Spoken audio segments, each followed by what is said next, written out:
Bang, berapa kos nak buka franchise US Pizza? US Pizza, mesti ramai fikir pizza ni daripada US sana kan?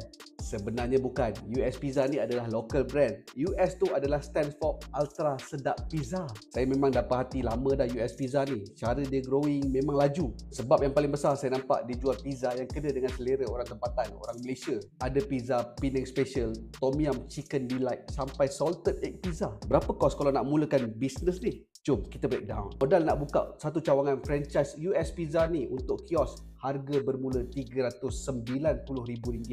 Ini adalah all in termasuk semua equipment, dan untuk usahawan yang layak boleh apply financing sehingga RM100,000. Konsep dia simple.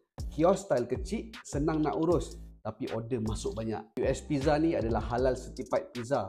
Kalau set up kios dekat mall boleh dapat dua channel walk-in dan juga channel delivery. Based on apa yang saya baca, HQ dah sediakan semua sistem lengkap. Ada training, SOP, supplier, marketing. Owner kios hanya perlu ikut SOP, jalan bisnes. Dan soalan yang paling penting sekali, berapa potensi income dan berapa lama dia punya tempoh balik modal? Based on data sales daripada kios-kios yang lain, dalam sebulan satu kios boleh generate sales sebanyak RM70,000 ke RM100,000 sebulan. Saya estimate dia punya margin adalah 20%. Jadi average profit untuk satu kios adalah RM17,000 hingga RM23,000 sebulan. Tempoh untuk balik modal adalah 20 hingga 26 bulan. Saya rasa sebab ikut ramai usahawan pilih untuk buka US Pizza. Menu yang evergreen, delivery cover hampir semua platform, brand pun memang tengah naik dan juga cost operation mereka sangat rendah. US Pizza ni dah dekat kawasan rumah korang ke belum?